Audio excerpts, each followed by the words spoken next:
Good morning, everyone. May I kindly ask you to take your seats, everyone? I know that there are some people still coming in. We are starting a little bit later, but this has everything to do with the strike, but we're very happy that you're here. And I'm going to commence because we have a very full day. All right. So I want to welcome you to the high-level conference on Cohesion for Transitions, Community of Practice, and where we'll be driving sustainability through cohesion policy. And this is co-organized by the European Commission, DG REGIO, and together with the Secretariat of the C4T community.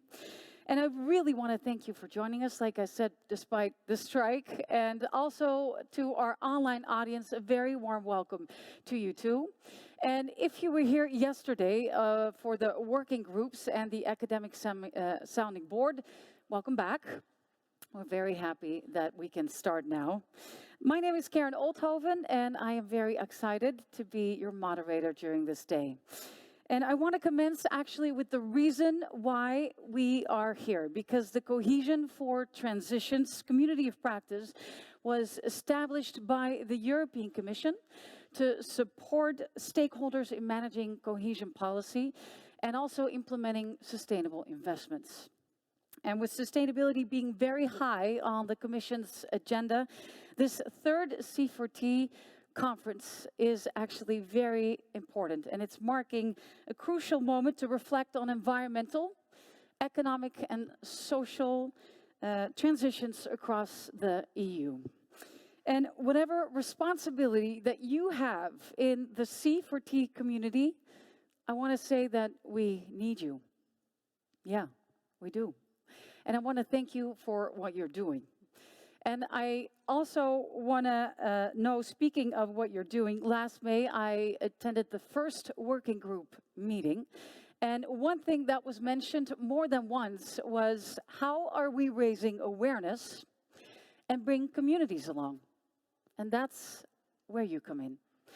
And I want to take you back then to yesterday, and then I can talk about today. Because yesterday it was focused on advancing the working group's action plan, and that was ensuring synergies between the three working groups and also the academic sounding board. And I hope that you're satisfied with the results. Are you? Yeah? Okay, good. And today we're going to share updates from the European Commission. And we're going to highlight initiatives, with many of them partly funded by Cohesion Policy, and that all help all stakeholders turn sustainability into action. And our aim is absolutely that you are going to walk away today with insights and also new ideas. And we hope that you're going to engage with participants on practical matters in relation to the PO2, the Policy Objective 2, on cohesion policy. And that's why we have a very interesting agenda that awaits you, because we have a keynote speech from the European Commission, DG REGIO's Director General. She's here sitting in front of us. And we have 4 sessions where you'll hear from Commission representatives. You'll hear from managing authorities, and we have speakers from local projects on different topics like the EU policy. We have Cohesion funds supporting the goal of a greener Europe, and we have projects on affordable housing, as you can see here in the agenda, affordable housing, circular economy, and also water resilience. So a lot to cover today. And of course, we're going to nurture you with coffee breaks, and we have a delicious lunch waiting for you. And then we're going to finalize the day with closing remarks from DG REGIO. And then I have some house rules to mention. And some of them are the following: a very crucial element, and I would call it a C4T element today. And that's interaction, because dialogue is some of the values that you stand for. And we're going to use a tool for that, and that's Slido. And what we're going to do is, every time when I ask you, please take your phones out, you may take a photo of the QR code. You can see it there. Then I would like to ask your participation, and to our online attendance, same thing for you, and you'll see it in the screen, on your screen as well. And also for the 4 sessions that we're going to have, we're asking you to really submit your questions, so then you can also use the QR code for that. And a second thing that we want to mention is that we are aware that some panels aren't fully gender-based. And since working groups take action, and that's what we want to do as well, we are opening actually a database for women to spotlight more women in the future. And if you or know someone that should be heard, please send an email to the Secretariat so we can get more gender-balanced panels. Very important. And then we have in the other room where you'll have the coffee breaks, we have a C4T photo corner. And that can help you creating any marketing collateral. Maybe you want to create anything for the local communities, or that you were here, regional, or on a national level, or even want to share it on your social media. There is a photo corner with also really fun, I would say, hashtags that you can use. And the hashtags for the social media are C4T Conference and the C4T community. And the last thing I would like to mention about the house rules, in the back of the room, if you turn around, there's an exhibition. And that showcases projects of the C4T groundwork, technical assistance. So if you have any time during the coffee breaks, please have a look, because it looks incredible. And then let's start and check if this Slido really works. And I kindly ask you to take out your phones and take a photo of this beautiful QR code. And same thing for you, online audience. If you can take a photo of the QR code, just to make you aware, dear audience here, there is a 30-second delay with our online audience, just so that you're aware. That might happen that I will speak a little bit slower at times. Yeah. So we want to know from you, we'd love to hear from you, what are your expectations for today? So let us know, what are your expectations for today? What are you hoping to hear? Let us know.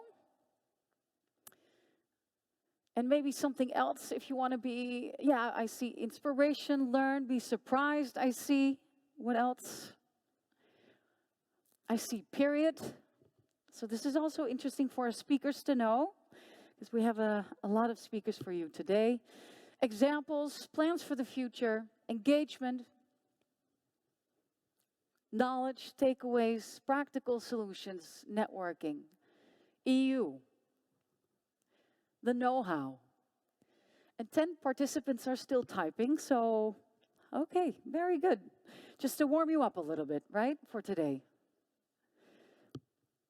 So are you excited for today? Okay, good. Okay.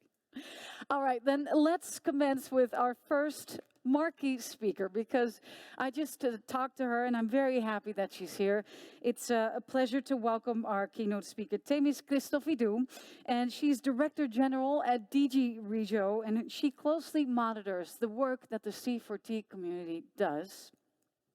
And she also delivered the keynote speech last year. Please give her a very first warm welcome, Themis Christophidou.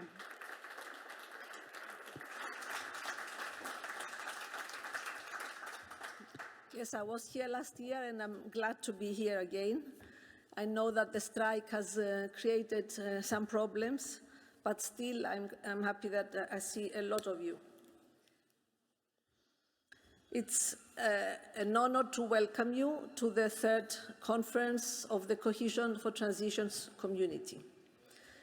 You're today many experts, academics, businesses, civil society, citizens, public authorities from every level, national, regional, city level, local level, and of course colleagues from the EU institutions. And I also welcome all those that are online, and we hope that they are following us without any technical hiccups.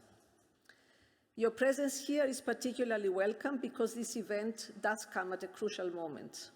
Our European ship is navigating stormy waters, geopolitical changes, as well as significant changes in our economy and society. In this turbulent context, more than ever, we need steady hands at the wheel of those who know transitions and can help navigate them. And it is becoming clearer by the day that competitiveness and sustainability will be the motto that takes our ship forward. We in the European Commission are therefore stepping up our efforts with a renewed political commitment. We are convinced competitiveness and sustainability go hand in hand. These are not competing goals, they are mutually reinforcing. The Competitiveness Compact makes this clear. It lays out a strategic vision, innovation and decarbonization going together, driving progress in clean technologies, circular economy solutions, and access to clean, affordable energy. On top of this, recently adopted strategies like the Water Resilience Strategy and the Ocean Pact are further signs of our dedication to the green and sustainable transitions, not only becoming more efficient when tackling existing challenges, but also addressing all those new ones. Of course, we're not starting from zero. Cohesion policy has a solid track record in managing transitions, with the support and leadership of communities and experts as yourselves. And we are proud to support this transformation. In cohesion policy, we are actively driving sustainability transitions across the European Union. 1/3 of the ERDF investments and more than half of the Cohesion Fund are dedicated to climate investments. This is our strong commitment to a greener Europe. And we have a roadmap as well as the resources to follow it. Our proposals in the context of the midterm review of the cohesion policy will reinforce cohesion investments in competitiveness, water resilience, affordable housing, and the energy transition. And this is where C4T, Cohesion for Transitions, comes into play. This community is designed specifically to support you as you implement these vital investments. You are the ones who implement cohesion investments and deliver European ambitions on the ground, helping regions and cities make the transition with no one left behind. In practical terms, the work of this community helps overcome real bottlenecks, from technical knowledge gaps to capacity constraints, from pipeline development to sharing good practice. In this community, we see the bringing together of practical tools, expertise, and a growing community of peers through technical assistance, working groups, the Academy Sounding Board, or regular events. Altogether, C4T technical assistance has so far reached 14 member states. Between 22 and 24, we have assisted 12 beneficiaries, and 13 new assignments are now being implemented. These assignments support public authorities in some of the most pressing and complex areas of cohesion policy. For example, in implementing the do no significant harm principle, climate proofing, establishing regional energy agencies, flood risk management and water resilience, the creation of renewable energy communities, calls for proposals for sustainable investments, and a lot more. Looking ahead, we want to strengthen this network even further, bringing C4T events to the regions, reinforcing peer learning across borders, ensuring that knowledge and experience will flow to where they are most needed. This makes C4T not only a tool for capacity building, but also a strategic initiative aligned with the evolving policy landscape. The 4 panels you will attend today reflect this. They will dive deep into the current priorities of cohesion policy, including water resilience, affordable housing, and circular economy. And they have a practical orientation examining how C4T can help address these issues on the ground. And this practical orientation is laying the ground for our future work. Our midterm review proposals at the beginning of April were just the beginning of an ambitious program of modernization of cohesion policy. Times are changing, and the policy must stay fit and change with the times. Our Executive Vice President, Raffaele Fitto, reminds us all the time, the status quo is not an option. Because today Europe faces a new set of challenges. And once again, we need cohesion investments, tackling emerging challenges, as well as new developments in those existing challenges, in terms of digitalization, sustainability, demographic change, and the broader geopolitical instability. So in the future EU budget, the Commission will propose a strategic transformation, including for cohesion policy. Our policy must become simpler, more flexible, agile, and be focused better on the most pressing needs. Whilst the details are still being discussed as we speak, what I can say is that we expect resources to be targeted under national and regional partnership plans. First, as the name suggests, these plans will need to be designed in close partnership with regions, tailored to the specific needs and challenges of each territory, providing a strategic framework to coordinate the various European and national policies and instruments, enhancing synergies and linking investments to the necessary reforms. Second, the emphasis will be on performance, not on expenditure, focusing on real impacts and simplifying the work of managing authorities and beneficiaries. Third and finally, learning the lessons of all those recent crises, there will be greater built-in flexibility to address emerging needs rapidly without having to modify each time the legislative framework. The Commission plans to come forward with its proposal on the 16th of July. For all these changes, the Cohesion for Transition community has a vital role to play. We see this community as a bridge, turning high-level priorities into action. Your close connection to authorities on the ground gives us a unique opportunity to gather feedback, test approaches, and accelerate the delivery of the investments further, finding ways to make sustainability transitions happen. And this role will also be vital going forward. The national and regional partnership plans and the performance orientation will all depend on expertise in transition, the view from the ground on which measures are really needed and how to implement them. Similarly, the built-in flexibility will require high-quality intelligence, detecting emerging trends in transitions and responding appropriately. So, there's work to be done, and this is why we're all here today. Our immediate task is clear. Since we're already halfway through the programming period, we must accelerate the absorption, the implementation, the impact of cohesion funds on the ground. C4T is here to help you do just that, and will continue doing so throughout this programming period. But also in the medium and longer term, our mission must take account of the modernization and development of cohesion policy, making use of new tools and new opportunities, bringing together competitiveness and sustainability, and laying the groundwork for a future and for a Europe that rises to the challenge of transition with no place left behind. I thank you for being here today, and I thank you for everything you're doing. I wish you lots of fruitful discussions, insights, making connections, networking, and hope to see you back next time. Thank you.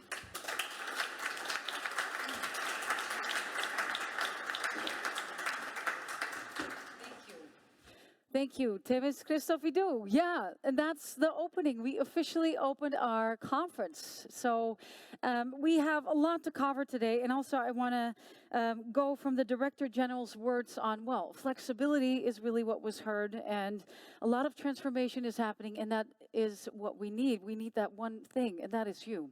So you are the ones that are making it happen. And that's the perfect bridge to our sessions. I'm going to stand here because during the day, like you know, we have 4 sessions, and I'm going to explain to you what you can expect. So for each session, we'll set the scene with a Commission representative, and they will present their latest updates to you. And then you can expect project stories like you saw already from the answers from your Slido. You're looking forward to hear practical examples. Well, we got them for you today. And then we've integrated Q&A moments during each session, not just at the end, but really during the entire session. So after the policy updates and then also after project updates, really making sure that we have that dialogue with you. And then at the end, we're going to wrap up with key takeaways. And let's just dive into that first session of the day, and that's all about funding sustainability, the co-benefits of addressing climate resilience and competitiveness. And this is a conversation about striking a careful balance between long-term climate goals and immediate economic needs. And this is also careful balance between innovation and resilience and cohesion and competitiveness. And in the next hour, we'll explore how cohesion funds are being used to drive that balance. And we're going to start off with a policy-focused intervention from DG REGIO and then followed by a panel discussion with all of the speakers. And I'm going to introduce the speakers on stage, so I kindly ask you then to applaud for them. And we have 3 different perspectives. And I'm going to introduce you the first, and that's the policy viewpoint.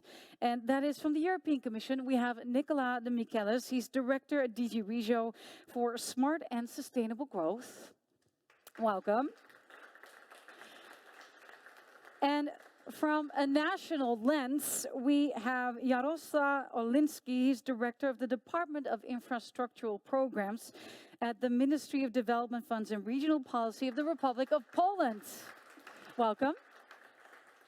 Oh, thank you. And thirdly, we have a research perspective from Professor Medeiros, Eduards Medeiros, and most of you know him as a member of the Academic Sounding Board. And he's also Professor of Geography and an Integrated Research Fellow in Regional Resilience at the Setúbal Polytechnic Institute. Well, welcome. Welcome. How are you doing? Let's start off with that, gentlemen. Yeah? We have microphones for you and on your tables to make it easier for everyone to hear. Huh? All right. We're going to start off with you, dear Nicola, with a presentation building on Themis Christophidou's speech. And this is going to be, if I'm going to ask you this, in the context of the MTR, the midterm review process, could you then elaborate on how cohesion policy funds help regions and also balance the need for climate resilience and also with the demand to remain economically competitive?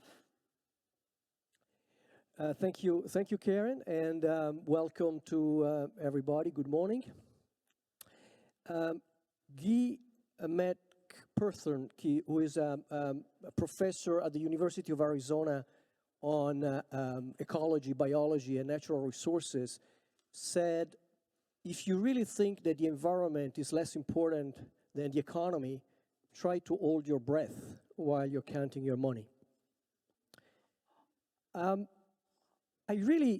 honestly think that this discussion about an apparent tension or conflict between sustainability, competitiveness, and I would add fairness and cohesion, is really misplaced, because it's very difficult to imagine how, in the medium term, a community of values can maintain itself without addressing simultaneously environment, growth, and fairness. And I suspect that the real issue is the medium term, is really the time horizon in which you design and conceive policies. Because probably in the short term, there is a tension between competitiveness and environment, between competitiveness and cohesion. You may be tempted to continue to support the declining industry because there are job losses that are politically difficult to manage. You may be tempted to continue to finance diesel buses and diesel trains because of the way in which the industry operates. You may be tempted not to invest in energy efficiency because of, resistance to change. But none of that strategy is viable in the medium term, because you will end up with those industries continuing to decline.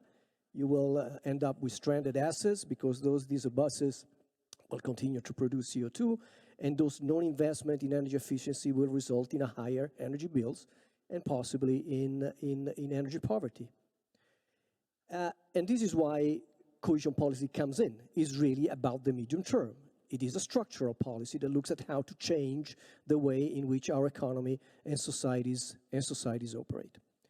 Now, as Themis was saying, as any policy, it needs to be adjusted, it needs to be adapted. You know that we are in the context of very complicated discussion on the next European budget.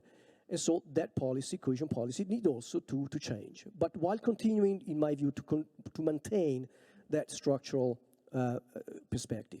Now, you may argue, yeah, but cohesion policy has changed over the past few years every time there was a crisis. Well, with the exception of the COVID crisis, I would argue all the others are structural changes that require structural adjustment in the way in which our economies function. And therefore, I would like to share with you 3 considerations on how that debate is likely to unfold over the next few months and years. The first is that clearly there is a need to align much more strongly than it is the case now, European priorities with local, regional, and national preferences. And this is why the Commission put on the table a midterm review proposal at the beginning of April. The logic of that proposal, forget the details, is really about saying, well, the world has changed, is changing, and therefore investment policy need to adjust and to follow those changes. Nobody can contest that the Ukraine crisis has created an energy shock. Nobody can argue that there isn't a housing crisis in Europe, or that defense is becoming an issue we need to look at, whether we like it or not, but is a priority. I think that the European Council tomorrow will take a position on this, or on water resilience. And this is really what the midterm review is trying to do, to better align cohesion policy investment to those EU priorities. And you know that we have proposed to double the funding in sustainable housing. We have proposed to move from a rather reactive policy on water management to a more proactive one. We have proposed to finance energy interconnectors and transmission lines. We have proposed to continue the investment that we have started last year on strategic industry to support the strategic independence of the Union, the STEP platform. We have proposed to invest in defense. So this is the first thing that we need to keep in mind also in our work, on always think of whether what we do is in line with the European priorities, because in the context of a very difficult budgetary discussion, that link needs to be made. The second point I wanted to make is that you may see, well, but this is not my problem. Well, I do think in many ways it is, and you are better placed than many others, in fact, to address it, is the need now to think about what type of reforms are needed to ensure that the investment that we are designing and implementing are happening in a conducive environment. And you are best placed to know exactly what are the bottlenecks and the problems that you are facing in all the investment that you are designing and implementing. And the third and final point that, again, you may argue, well, this is not necessarily my priority number one, is about communicating. Because we can do all the most fantastic thing in the world, but if we are unable to tell the story and to measure what we do will go unnoticed. And don't underestimate to what extent the problem that cohesion policy has in the perception of many is due to the fact that we are not particularly good at telling that story. And so thinking of the indicators, of the statistics, of the measure, of the impact of what we do, and to tell in a simple way that story, I think is very important. And so let me conclude by saying, don't hold your breath. Be aware of the wider framework in which we operate, and continue to do your fantastic job, because at the end of the day, what really matters is not the big policy discussion is the concrete things that you are doing to change the life of the citizen and the communities in which you operate. Thank you. Wow. Yeah. Thank you, Nicola. Yeah, that's there were 3 amazing points, I would say. And I want to actually open the room, open the floor for questions for Nicola. So audience and also online audience, if you have any questions for Nicola, you may or stand up if you prefer. If you would like to be or stay anonymous, you can scan the QR code on the screen and then submit your question there. Who has any questions about for Nicola? Anyone? Not yet? Okay. And our online, yes, we see one. Please, can we have a microphone here, please? Thank you. And if you can introduce yourself, that would be great. Hello, Aleš from Slovenia. So indeed, you are saying that investment for reforms will be objective in the future.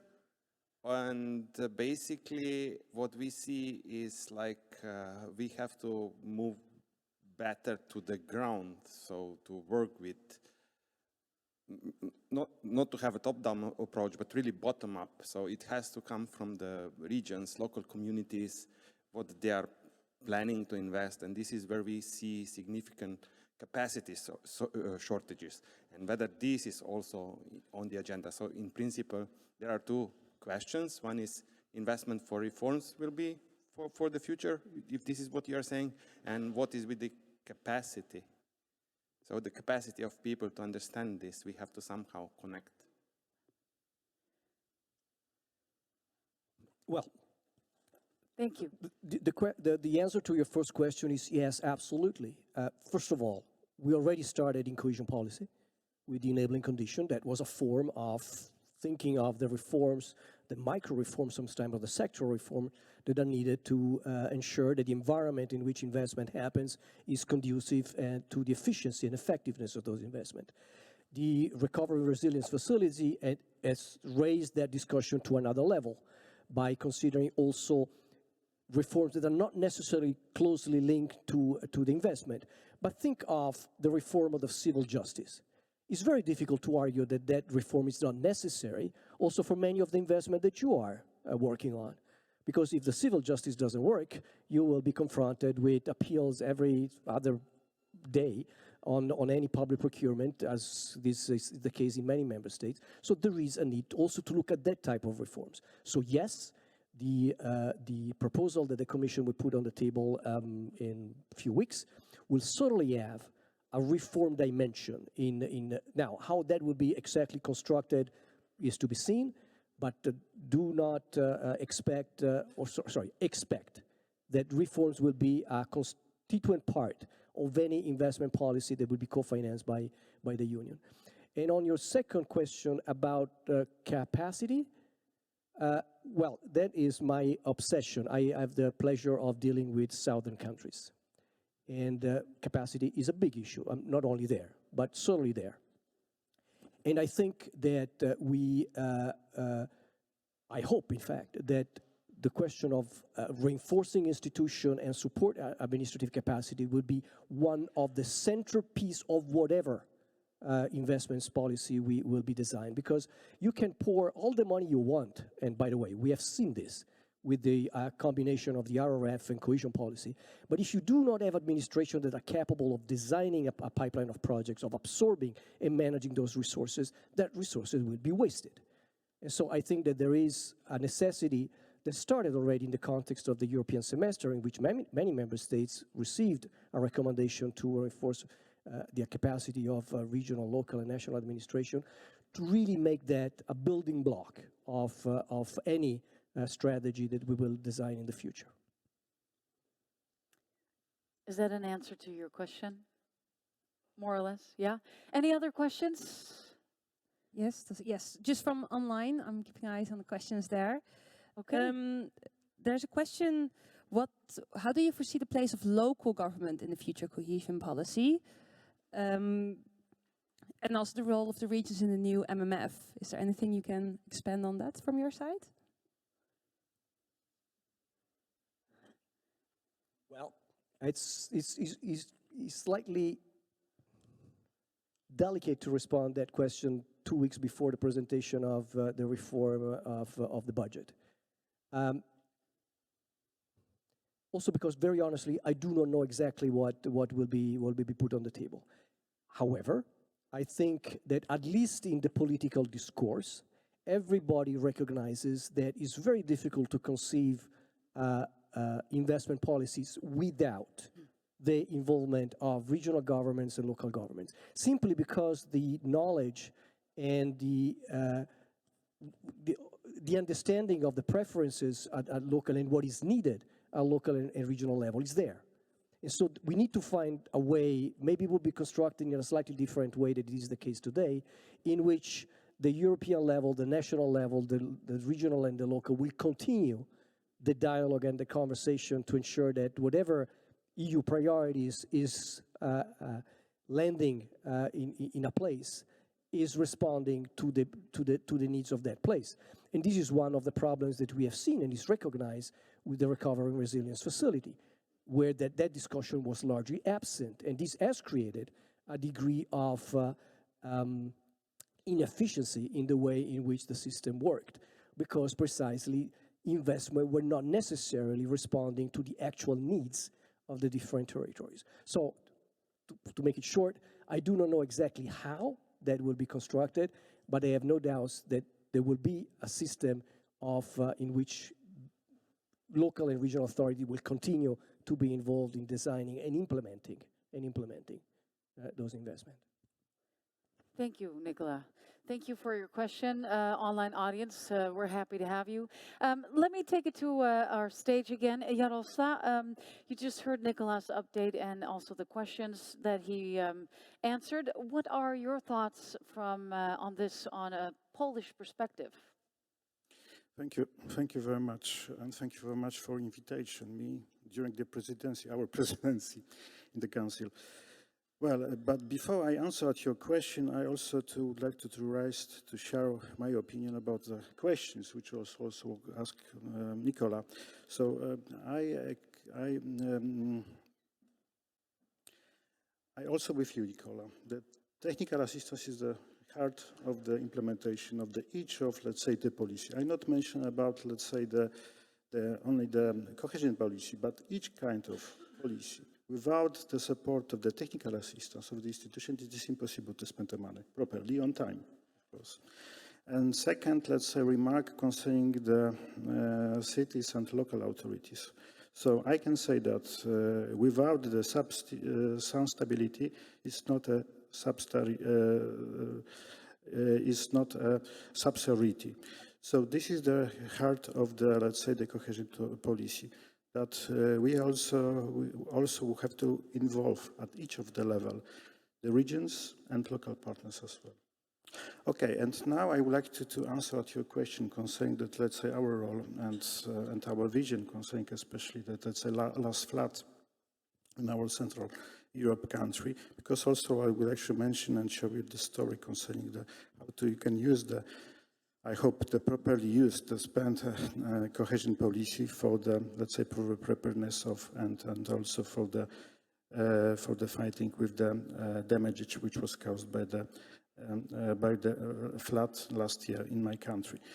Okay, first of all, I would like to thank again the European Commission, especially DG REGIO, to DG REGIO team for the very fast track, I can say, modification of our OPs. I mentioned not only about my OP, which is the biggest EU Phoenix program, but also in behalf of the 4 Polish regions, which also caused by the damage. I also thank you very much the DG REGIO team for the very fruitful cooperation and very fast. So now we are in the process for the implementation of fast-track implementation of that measures.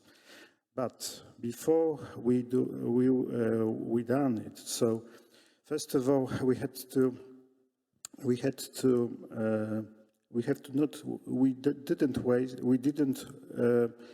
wait for the let's say, approval of the regulations. So our plan was to just to find a solution and to do for the existing fund regulations, of which is now will be modified a little bit. I think in the, let's say, in few months. So we don't waste the time. So this is the reason for that we just sent to the Commission first modification, small one modification of our OP concerning the, let's say, some issues concerning the modernization of some investments, especially the road investment and especially the waste water investments. And then after the modification of the regulation, so we sent another one, modification to the Commission. And as I said, it was the fast track adoption by the Commission. And now we are in the position for the very fast implementation of such measure. So also I would like to show that thanks to especially the cohesion policy, we can fast send the modification of our OP. This is very most important, that the cohesion policy is very flexible. Of course, everybody treats the cohesion policy like a fire brigade. Okay, I know, but there is I think that the most advantage of this policy, that not only we can treat like a bancomat, let's say other purposes, but also we can treat like, let's say, to help to each other, because we can treat the cohesion policy like a one for all and all for one. So this is... And in what sense? One sense. So I just give you one example, because during the regulation, when we prepared very fast the regulation, the draft of the regulation, together with the Commission, so that regulation also was sent to the, let's say, to the Council. It was a long discussion with the member state countries. Unfortunately, we didn't receive all of, let's say, our goals. I just mentioned not only about my country, but also about some other countries, which was caused very damaged by the flood. But it means that the message from our side, from my country and the other countries which were caused by the messages for the flood, is that maybe this year, who knows, that any, let's say, crisis can be also in other member state countries. So this is the reason for that we have to be prepared for any case. So the most important is to be very flexible and very helpful, especially for our societies. Thank you very much. Thank you. Yeah. Well, thank you, Jarosław. I want to now take it to Eduardo, because we haven't heard you yet. Right? We want to hear from you. So what are your thoughts on hearing these two perspectives, EU policy, and then we heard Jarosław from a Polish perspective. How do you look at this from an academic viewpoint? Well, I look at it in a positive manner. I've been working with the REGIO and the Commission for many years. I've always had a positive impression of the work that is being done, especially by DG REGIO. I've collaborated with them, writing a lot of reports, and I see that they have the technical skills, they know what they're doing, and it's really a pleasure to work with the REGIO team. And I think they are aligned with the current mainstream academic thought, especially on the idea that it's impossible to have economic competitiveness in the EU without supporting environmental sustainability actions. So that is a positive thing. Another positive thing is my experience in collaborating with the regional, local authorities, with persons like Jarosław all across Europe, is that they are receiving positive feedback on the strategic guidelines from Cohesion Policy, which are appropriate. And I've seen a lot of changes in the past 30 years, and how positive Cohesion Policy, which is my main area of expertise, has contributed to develop a sense that environmental sustainability should be a key dimension in all development strategies, from the EU to national, to regional, and to the local levels. Right, yeah. And if we're talking about, let's say, barriers, you just mentioned you just wrote a appraisal, a paper. I saw it online. I think you published it the 16th of June. Appraisal on cohesion policy, Just right? published that one. I saw that. Yeah. So, what are the most pressing, systematic, or institutional barriers that regions faced in aligning cohesion policy funding, both decarbonization and also competitiveness goals? Yeah, I can identify a few. For instance, the political context. We all know that politicians prioritize their own political survival. So they address the needs of their audience, of their electors. And we know that environment, unfortunately, is not one of the pressing needs from individuals. They think about affordable housing, which is a key pressing issue in Europe. They think about, employment, health, education issues before environment. So this is a barrier that sometimes might affect the implementation of environmental sustainability as a priority from politicians. Then you have economic contexts. We all know that economy, they fluctuate in cycles. You have positive economic cycles and you have a crisis. And in crisis, what I've seen is that in past years, when there is cuts on budgets in the cohesion policy and EU policies, it's always the environment that is cut. And because you need to foster economic growth and employment. So that's where the money goes. So this also affects, it's a barrier, it's a political context, economic context, then also the reduced multi-level institutional connection that sometimes exists in certain countries, difficult connections between the national level, the regional and local levels, lack of alignment between strategies of development, that also, I think, a barrier. Also excessive bureaucracy in the implementation of policies. We all know that EU policies, EU cohesion policy is extremely bureaucratic. There is a lot of stakeholders here that apply this money. They know how difficult sometimes it is to follow these bureaucratic procedures to access to money. It has to be like that, I know, but it's a barrier. Also, some things that are already spoken about, Jarosław and Nicola, the reduced administrative capacity from certain administrative levels, especially at the local level. I think it's also a barrier on how they incorporate some knowledge. They need knowledge how to implement these policies. Also, lack of sound and effective, sometimes policy monitoring and assessment tools and instruments that can actually assess how far these investments are actually producing expected impacts, not only results, but impacts, which is ultimately what public policies are supposed to produce. It's impacts, changes in development. And also sometimes, and I discussed this last year, is lack of public participatory approaches, It's when you define and design these strategies, mainstream stakeholders, they have their saying.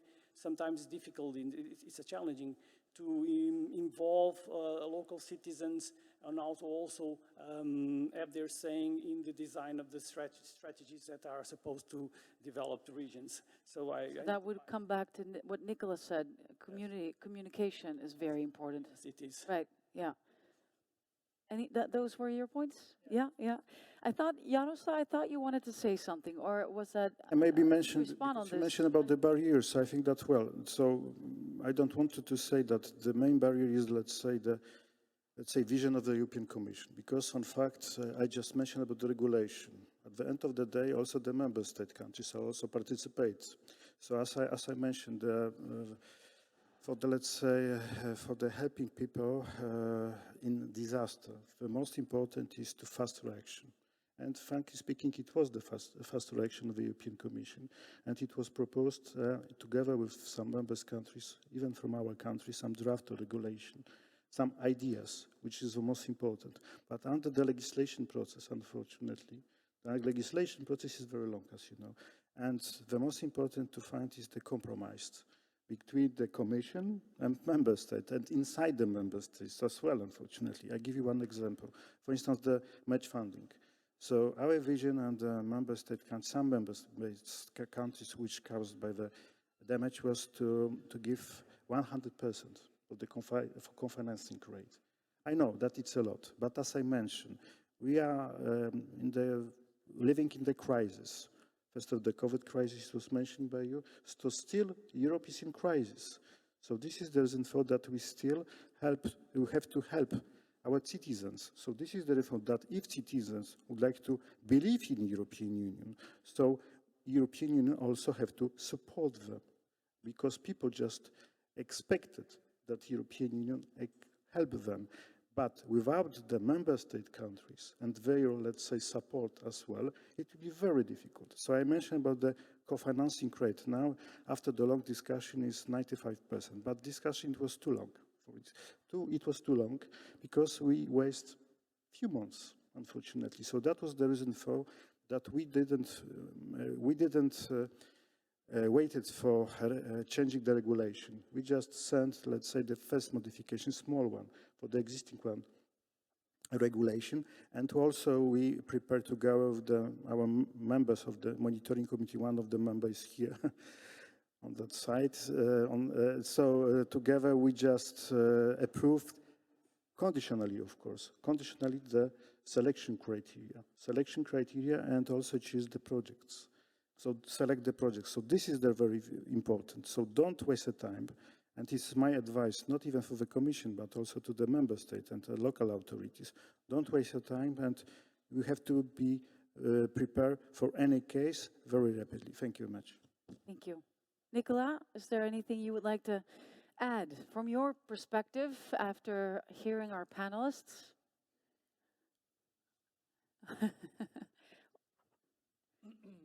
I hear you thinking. That's one thing for sure. Well, maybe a comment on something that comes back over and over, and about the how complicated it is to use European money in general and the structural funds in particular. You may be right. I agree, by the way, with Jarosław that let's not forget that the regulation are the results of a discussion between the Commission, the Parliament, and the Council. And at the end is the co-legislator that decides without the rules of the game. But I also would like to zoom out a second, and we are sitting on a third of the European budget. And it's not the Polish minister or the Portuguese minister or the Italian minister that goes in front of the European Parliament to explain how the money is used. Is the European Commission. It's the European Commission. We have to go in front of the budgetary committee and say, well, that money has been well spent. Well, therefore, it's inevitable that the level of controls and rules that govern 350 billion are complicated. And there is a limit to the extent to which we can simplify those rules. Because again, in shared management, in which the Commission gives the money to the member states, discuss big priorities, and then it's the member states that implement, inevitably, there's going to be layers of controls and checks that would reassure the Commission and the budgetary authority that the money is well spent. So let's also be, let's not create illusion on the extent to which the policy can simplify it. Obviously, we can just simply solely areas for adjustment. So this is just a comment, because this comes back regularly every time there is a discussion on the next budget. Okay, thank you. Jarosław, if I go back to you, because like you mentioned before, Poland and other member states experienced the floods last year in September, mostly. And in context of the RESTORE instrument, that stands for Regional Emergency Support to Reconstruction, could you also share, well, you shared already some things with us.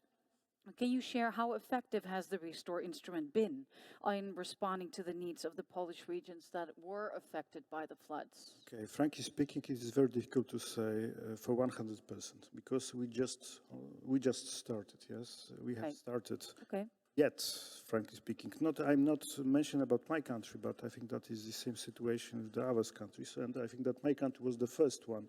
I just mentioned the modification of OP, which were sent to the Commission in the mid-March this year. So I think that let's say results will be in a few months. Yes, but as I mentioned, we didn't wait. So we just do conditionally, of course, some actions like approving the selection criteria by the monitoring committee, and also together with our partners, local partners, also we select projects, the non-competitive mode. So that was the reason for that we avoid, let's say, a waste of time and also a waste of money, of course, because N+3, unfortunately, the rule also is under the restore. It is not simple, yes. If you, for instance, compare to the step, so it is a different story. I just mentioned about N+3 rule. So my, let's say, kindly request to the Commission is to be much more coherent. If, of course, it will be possible, because as it was mentioned by Nicola, in this process also, it's not a Commission, but also the Member States, and at the end of the day, also the Parliament, European Parliament, and members of the European Parliament as well.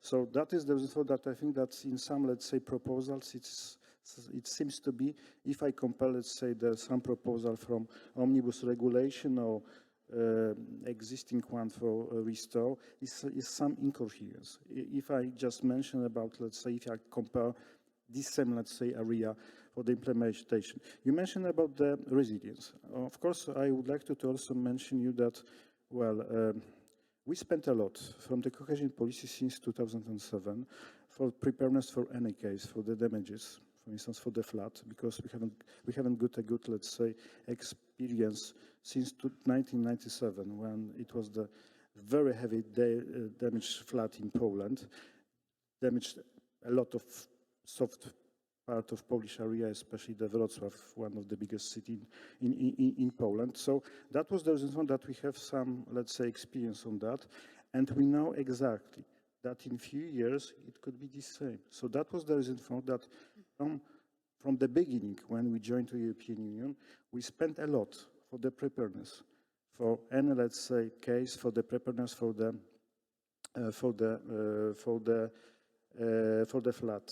So, for instance, I give you one example. I think that the hero of last year flood in Poland is the investment which was funded partly by EU. I just mentioned the Racibórz Dolny dry flood protection reservoir on the river Odra. It was partly financed by our OP, Infrastructure and Environment OP, by the Cohesion Policy, but also from the Reconstruction Bank of European Union and also by the World Bank. So we find a lot, let's say, the possibilities to spend the money. Also, I would like to mention about resilience, because also we can use some actions which were existing now in the OPs. I didn't mention only about my OP, but also about some regional OPs. So this is the reason that now it's much, let's say, simple for us, because if you just looking for the regulation concerning the restore, so it is just for the reconstruction. But also our intention, our first intention after the flood or during the flood was also to put inside the regulation of restore regulation some measures concerning the resilience. Unfortunately, it is mentioned in the recital, but unfortunately, in fact, in the theory it is possible, in the practice, no. So I think also it is important to be prepared for any case for the future. Thank you. Thank you. I actually want to open the floor to you and online audience. If you have any questions at the moment. Yes, I see there someone for our panelists. And then I go to you, Eduardo. I'm Anna Bayomi. I work for FEANTE, the Federation of Homeless Service Providers, on energy poverty and the socially fair energy transition. And I'm originally from Hungary. And in Hungary, when we have floods, often the most vulnerable populations, like Roma communities, are the most impacted because their houses are the closest for the rivers and the less protected. And I wanted to ask if in Poland the situation is similar, and if in general the cohesion funds and the other EU funds are trying to be better in reaching vulnerable groups in general, which are often difficult to reach, and if you have any experience on that. Thank you very much for a very good question. So, for instance, I give you one example from my regions. for regions which were caused by the flood. The problem was that to find, let's say, additional money, because as you know, we haven't got fresh, let's say, money from EU. So that was the reason for that we have to take sometimes very difficult decision, political decision as well, because some money they announced for the course of the proposals. And it is now, sometimes it is very difficult to say people, sorry, we have to shift this allocation, not for the, let's say, for some action, but to the let's say, for the protection of for the resilience or for the reconstruction under the flood. So this is the reason for that. On one hand, we have some allocation, of course, yeah, but on the other hand, it was frozen. It was frozen in some cases.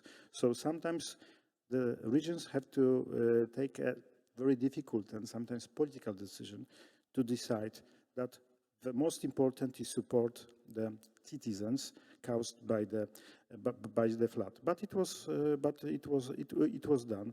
So this is the reason for that.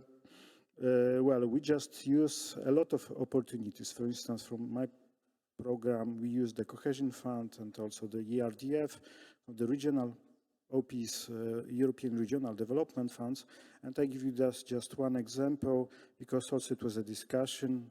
Thanks to Commission, also it was possible to, let's say, the shift allocation up to 10% from European Social Fund to European Regional Fund. Also, it was not too easy, not by DG REGIO, but it was possible. And at the end of the day, it is also used by my country, by some regions, for instance, a Polski region. And also, but maybe some problem which we had with our regions, it was just transition fund.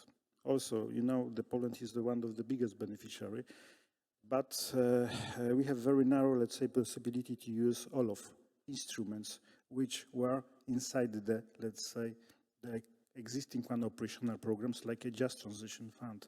So that was the reason for that. In some cases, we just used the transfer from European Social Fund to European Regional Development Fund, but not from the Just Transition Fund. But kind of infrastructure, it was the same, I can say. For instance, let's say the grounding of the water infrastructure, for instance, yes. But unfortunately, it was not possible to use and spend on that issue. So it is a kind, it's also request from our side. Also, if we have, let's say, in the future, any problem, so this is the reason for that all of measures can be support and can be very helpful for the beneficiaries. So this is the reason for that.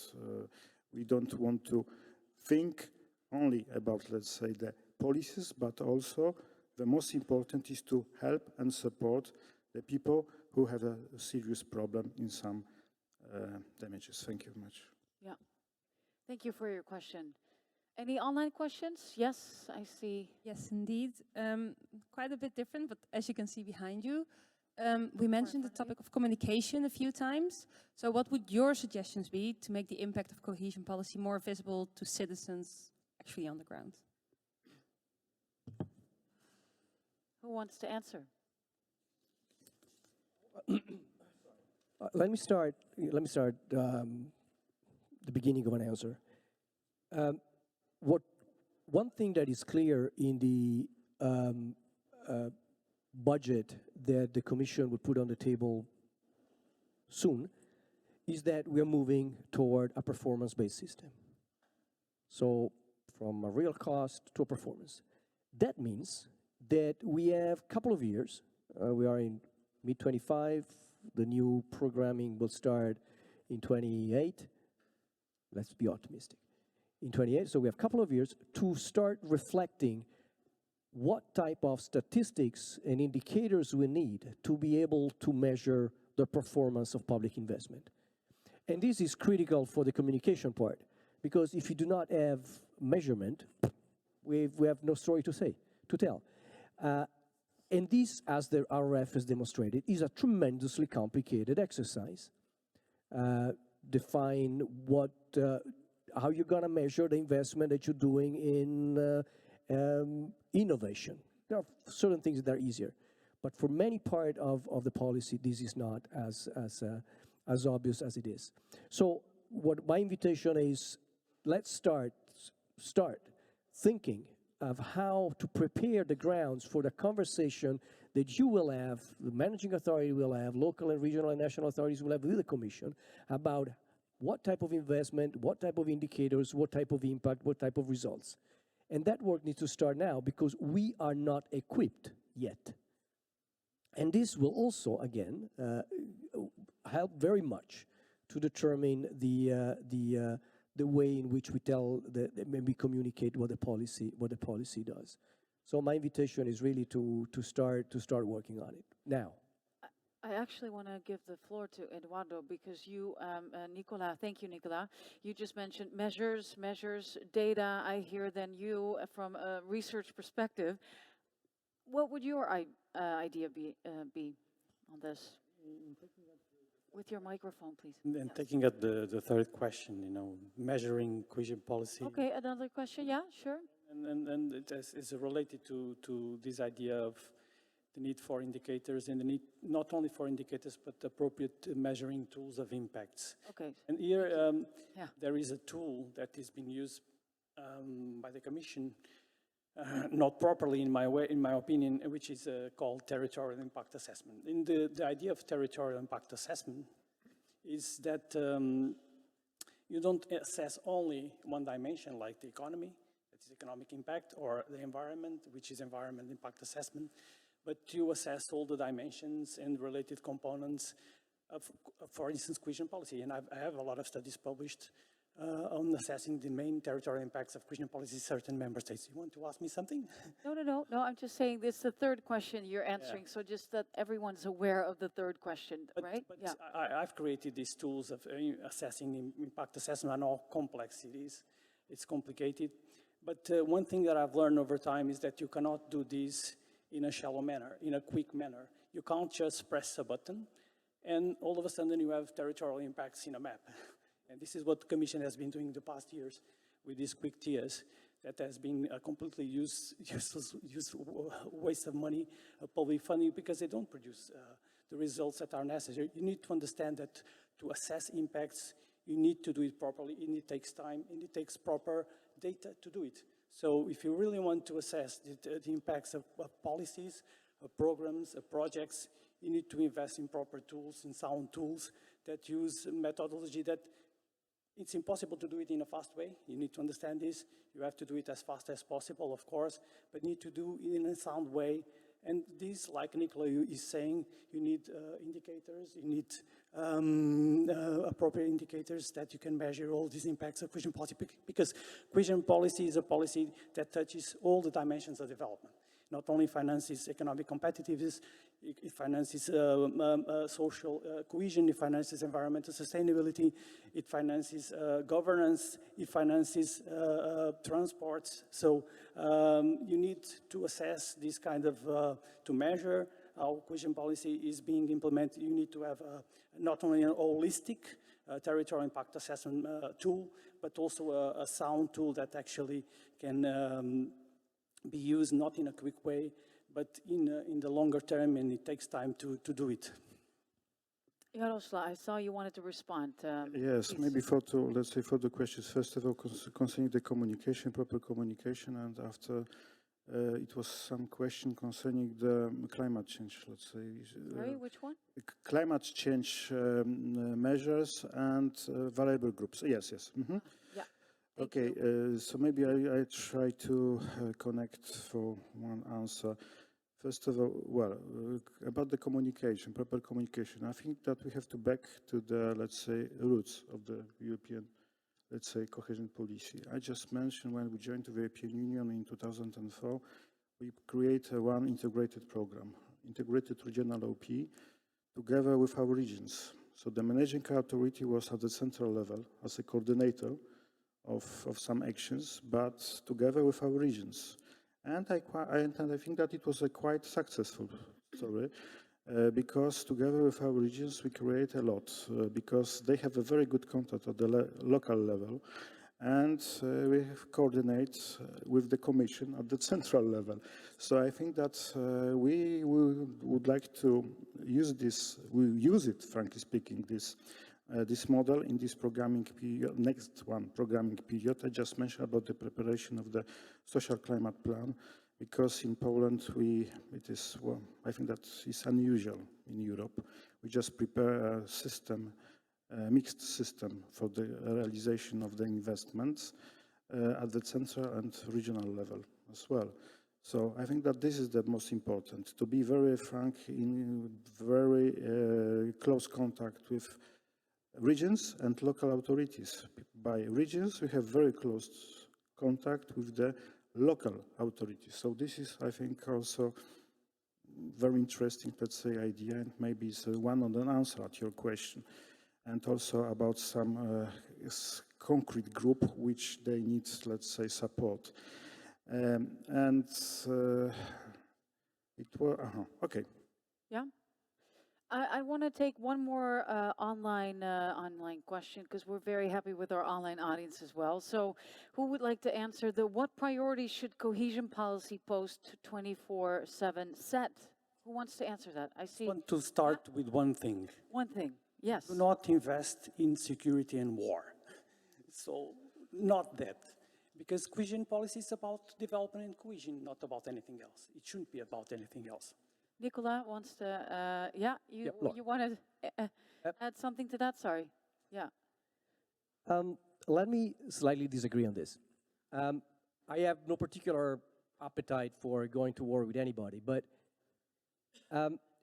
defense is a sector, an industrial sector, as any other sector. And there is no particular reason why investing in the defense sector in a region that has a defense industry should not be part of a regional development perspective. It creates jobs, it creates value chains, it creates innovation, there's a lot of research in that sector. Why not? And by the way, if you are living in Lithuania, defense is an issue. It's a security and regional development issue. Probably if you live in Sicily, it's not. But so I think that it very much depends on where you are and how your economy is structured. So in itself, I would not dismiss the defense sector as you know, no, the cohesion policy should not do it because it's not a cohesion issue. Obviously, defense in abstract is not, but if it's embedded in the economic system of a region, why not? I really do not see. And by the way, contrary to what we believe, cohesion policy is already investing in defense already. There are investment in Hungary, there are investment in France, there are investment in Spain, there are investment in Lithuania, there are investment, I don't remember where, somewhere else. We have a list of projects, so it's already happening. What the midterm review says is, well, it's up to you to decide what is the policy mix depending on where you are. Again, if you are probably in Southern Europe, you will invest more on water and housing. If you are on the eastern borders, well, you will probably invest a bit on defense. And there's nothing wrong in itself with it.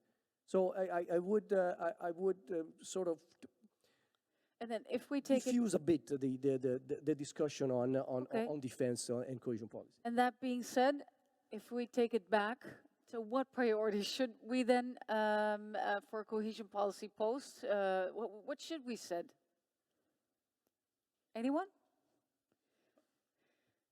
So let's leave out the defense and maybe what should we set? Okay, or so maybe not leave maybe out, I don't know. I will start. So of course the economic development, and also we have a lot of disparities in Europe. So if you, as Europe, you would like to be much more competent, I just mentioned Europe and the rest of the world. So this is very important that we have to invest a lot, especially with some regions which have some problems. If we would like to avoid a problem with internal problems, I just mentioned about integration, better integration of EU. So this is the reason for that the cohesion policy is, I think, that one of the, let's say, tool for that reason. And also I strongly support, Nicola, what you say about the security and defense. The peace was not done for always, unfortunately. So this is the reason for that the security and defense is one of the bases of existing of the European Union. not only some countries, member state countries, are responsible for the peace in Europe, like Baltic states, Finland, Poland, Romania, but all of countries are responsible on that. Thank you very much. Thank you. Yeah. You want to say something? Okay, no, yeah. I'm just going to take it back to the next question. I think that's best. Thank you to our online audience. Oh, I see one more hand up. Yes? Another question from our audience. Yeah. Hello, thank you. My name is Paola Zerilli from University of York. I've been scientific coordinator of various Horizon 2020 and Horizon Europe projects investing in renewable energy sources and also in energy efficiency for social housing. My question is probably for Nicola or anyone else who wants to answer. It's great to hear about these funds, but don't you think that bringing the private sector, the private investors on board will also help supporting this type of investment, particularly sharing the risk of the investment, and also connecting to what Jarosław was saying, that many countries, they need also the technical support. So through the technical support, it is also possible to show the financial sector that actually there are very good returns in investing in energy efficiency and the renewable energy sources. And sharing the risk between the public sector and the private sector actually is one effective way forward. Thank you. And is that the question? Or and what is your question? Or oh. Do you think that bringing the private sector on board, trying to create the conditions to show them that is actually good, investing in energy efficiency and renewable energy sources is a good investment, and also creating the political conditions to support, for example, I don't know, a tax on investments that are particularly polluting, or a risk premium on investments that are green, on energy efficiency, on renewable energy sources. Yeah. Thank you. Okay, so maybe I will start. So as you know... Just to mention, we have two more... answer is yes, of course. We, as a European Union, haven't got too much money, yes, for the realization of such investments. So this is doesn't for that European money as a whole try and find some additional sources, yes, for the realization of such investments. And the private money, of course, is one of the crucial. I just give you one example concerning the social housing, yes. Well, it will be now a new, let's say, area for the cohesion policy. Some part also it can be spent by the social climate fund on that issue. But why not treat social housing like a double-use infrastructure, for instance? It was mentioned by Nicola about Lithuania situation. So also it is important to create a lot of, let's say, housing for some, any case, issues. Thank you. Nicola, anything to add? On the private sector? Anything you want? No, Okay. The answer is simple, is yes. And this is why, by the way, on the housing priority, that proposal that was accompanied by a financial instrument developed with the EIB precisely, and the EIF, precisely to facilitate the operation in a very risky sector, by the way, of private investors. Since there are 57 seconds, I wanted just to a final word on the capacity and the technical assistance, because I honestly think that this is at the center of any public investment policy co-financed by the Union. I do think that administrative capacity should become a priority. What should be the priority of cohesion policy in the future? Well, one should be administrative capacity, administrative modernization, administrative reform. with all the and by the way, let's not forget that member states are sitting on a gigantic amount of technical assistance money. So there is possibility to think again how that money is used. And as far as the Commission is concerned, well, this community of practice is precisely one way of supporting exchanges and capacity building by bringing together all the operators that intervenes in these sectors to bang their heads and see what the problems are, what the bottlenecks are, what the good examples are. There are at the back of this room a lot of examples that have been supported with this community. So but my invitation is simply use it to the maximum, and then be critical and tell what is not there that you would need, because I think that these are the type of instrument that we need to support you and to do things better and to identify collectively what should not be done and what should be done.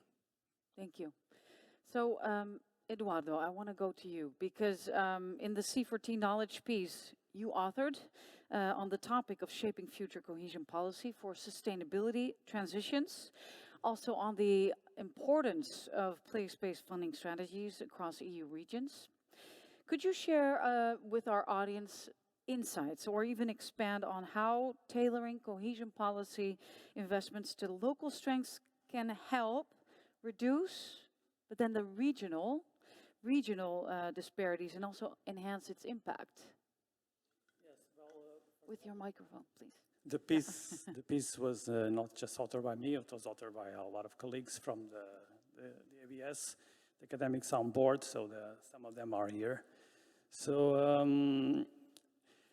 yes, the main goal of cohesion policy should be, sometimes it isn't, but should be achieving territorial cohesion.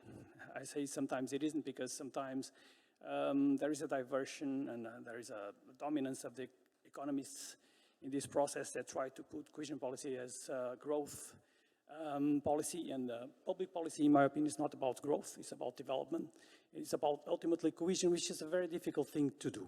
And since many years ago, I've tried to measure territorial cohesion. And to measure territorial cohesion, you need to understand what is territorial cohesion, which is a complicated concept to understand. But it's a multidimensional concept, and in which, in my opinion, and I have these models of territorial cohesion, to measure it, you have to have models, dimensions, and respective components, indicators. That's how I've been measuring territorial cohesion in several member states. I've created a model long ago in which environmental sustainability is a pillar of territorial cohesion. So to achieve territorial cohesion, you need to have positive trends in environmental sustainability. So to achieve these reduced disparities, meaning achieving cohesion, one of the pillars of investments of cohesion policy needs to address environmental sustainability related projects, which some of them you included in your question. Investing in renewable energy is one of the means to achieve this by reducing dependencies from the EU in terms of energy, because the best way to combat certain countries like Russia is to be less dependent in energy, for instance, is to fight them economically by not buying their energy and be independent from them by producing energy. And when it comes to the resources that energy has, especially solar energy in the south of Europe, we can actually the EU can be independent in producing all kinds of energy that we need by investing in renewable energy. But here I think that sometimes these investments, and I've recently evaluated the environmental sustainability operational program in Portugal. And I've analyzed all the database of the projects, and I was appalled, negatively impressed by the fact that, for instance, they continue to invest a lot in infrastructures to access potable water, even now. More than 50% is done that. There's very few projects actually supporting solar energy production. And the ones that are being done, in my opinion, are doing it in the wrong way. They are using spaces in the rural areas and replacing forests and agricultural fuels with solar panels. So how do you believe it should be then? It can't be like this. It has to be, you have a lot of infrastructure in cities, you have public buildings, you have that you can, by directives, by legislation, force these public buildings to put solar panels in if they have the capacity to produce enough energy. And these maps, they exist. For instance, for Lisbon, they have Lisbon municipality, they have a map in which you can access online where the capacity of producing solar energy can be optimal in all the locations. So cities are the places that actually use more energy, and are the places that can be self-sustainable in producing enough energy. And this should be a priority in these public fundings, including cohesion policy, in my opinion, not to replace forests or agricultural fields with solar panels, but to use them in cities, in urban areas, for instance. We have another panel later on affordable housing and also about the energy efficiency. So this could be a point for our panelists to move forward on. Any other questions from our audience? Online audience, we still have some questions here. Then I will take one of the online audience's questions for one of you who wants to respond, and that is, will demography play a pivotal role on a feasible indicator? Who wants to? Indicator for what? Who wants to answer this?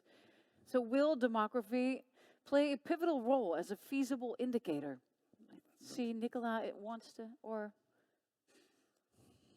no? Well, feasible for what?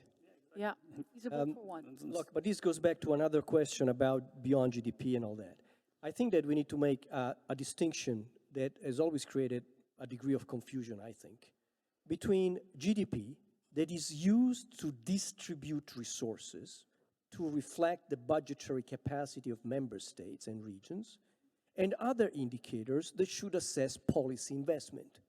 And obviously GDP cannot be the indicator to be used to define the effectiveness of cohesion policy, because GDP is influenced by so many factors that you can never be able to isolate cohesion policy as increased GDP by. So GDP will continue, in my view, to remain the key indicators if you want to have a redistributive policy in the Union, and other indicators, including demography, will be needed to design the policies and identify what are the priorities in that region or the other regions. And clearly, demographic decline is becoming an important issue that has been raised over and over by many member states and regions, and will be part of the discussion on the right to stay that the Letta report launched is in reality about demography and about the lack of basic services that areas that are faced with decline are facing. And this will require policy responses. But this is something else, just to be clear, from the indicators that will be used, the statistic that will be used to distribute the European budget. I think that for that, we'll still need to reflect the budgetary capacity of member states to address whatever policy problems and challenges they face. Thank you. Anything to add, gentlemen? No? Okay. All right. Then, yeah. And for both of you, gentlemen, and I would say then Jarosław and Eduardo, you know, we still have 7 minutes, but the European Commission, obviously, we have Nicola sitting here with us on stage. And based on your national and also your academic experience, what recommendations would you offer to the Commission regarding the use of cohesion funds in the next programming phase? Okay. Yeah, okay, let's have a cohesion policy first, you said, yeah. But if you could, Okay, so based on your maybe I will- experience? Okay, so I will start. So first of all, it is my advice to DG REGIO, don't give up. Don't give up. I know that the discussion is very long and difficult. I just mentioned about the discussion without the commission, yes, about the future of the cohesion policy. But as it was mentioned by me, the heart of the integration is the cohesion policy. It's the most flexible and valuable policy in EU. So my advice is that we have to, together with the member states and Commission, DG REGIO, to also to show that is the European policy, not a national policy, but it is the European policy, and this create a lot of, let's say, and support a lot of different policies. It was mentioned today, even the defense, so let's say competitiveness as well, the creation of new jobs, and so on. So this is also the key for the discussion with the regions and the local authorities as well. Yes, so if the European Union as a project can be support people and be valuable, so this is the reason for that we have to show our citizens that the cohesion policy is working, and the cohesion policy is the most important. Also, I would like to recommend this information to the other DGs. Yes, so I know that now everybody just working about the simplification, and for each programming period is simplified. But at the end of the day, we still have the same, let's say, rules concerning the financial issues. I totally agree with you that it's the public money, so it means that it must be spent properly. So this is the reason for that we have some regulation, which is very difficult to change. My, let's say, maybe advice to the member states, Okay. authorities of some optional programs. Well, during the negotiation, we have to be much flexible and to think that at the end of the discussion is the citizen, European citizens. So this is the reason for that. If we are talking about some measures which are the most important for very fast reaction of EU, so we have to have the member states find a rapid reaction and to find a compromise. I just mentioned today about the Restore program and negotiation, so it's one of that example on that. So also my advice to the local authorities and potential beneficiaries to be much open-minded, creative, and to be in good touch with the managing authorities. Thank you very much. And if you can say it in 1 minute, maybe? Yes, yes. I was actually, and Nicola knows this, that the Commission they invited a few experts to prepare the future of cohesion policy, and I was one of them. And I wrote a report on the European territorial cooperation. And now, because it's been an area that I've been analyzing since many, many years ago. So one of the priorities, continue to foster territorial cooperation, cross-border and transnational cooperation. That's been one of the most important, I think, impactful areas in which cohesion policy has invested. Again, administrative capacity, support administrative capacity information, especially in the area of governance, also supporting sound monitoring and assessment tools to actually assess the impacts of these investments. Second, continue to invest in environmental sustainability. Like Nicola says, it's impossible to uncorrelate economic competitiveness with environmental sustainability. Third, continue to support socio-economic cohesion, to support on education, innovation. This is also, again, nothing against supporting industries, but it can't be a decision that it should be a specific allocation funding to defense or this. This is what I'm against. And finally, also territorial connectivity, supporting physical connection with public transport, sustainable transport. This is an area that is still, and I wrote recently a report for the European Parliament, and where the impacts of cohesion policy on this regional accessibility. So I'm very well aware that there's a lot of investments that need to improve the physical connection between all European cities, especially in the railway section. So all these four areas, I think, should be a priority for cohesion policy. Thank you. Well, Nicola, quite some recommendations for you. If you could answer it in one sentence, and then we're going to wrap up. We have 1 minute left then. Well, let me finish where I started with another quote that I used often, and I like it a lot. I still think that climate change is the defining challenge of our generation, maybe not ours, but certainly this is where the short term and the medium term comes in. And this is from Andrew Dessler, that is a professor of meteorological sciences at the University of Texas, that he said something like, paraphrase, If you were concerned by the climate change-related disasters of the past few years, well, I have very bad news for the rest of your life. Well, I don't know if those are very positive words, but but thank you for your insights, gentlemen, and also thank you, audience, for not holding your breath, as Nicola said, because it's very important to hear from you and also from our online audience. We have 10 seconds left. If you want to say one last word, each of you, as a conclusion. One last word. On a more positive note, keep up your work, because as Themis said, what you're doing, and I'm not playing lip service to this community, what you're doing is important. So really. Thank you. One last word. Okay, to be much flexible and open-minded. Great. And for you, Eduardo? I hope to see everybody next year. Okay. All right. Can I have an applause for our amazing panelists? Thank you. Wonderful. Thank you. So as you can see, a very passionate panel, first panel to kick off our conference. And right now it's time for our coffee break. And after the break, we're going to address water. Water scarcity and floods. And then we'll discuss solutions for water resilience with also presentations from the European Commission. And we have projects. So I would say projects from DG ENV and DG REGIO. So we're very excited to see you back here at 11:45. Enjoy the break. Thank you. Thank you.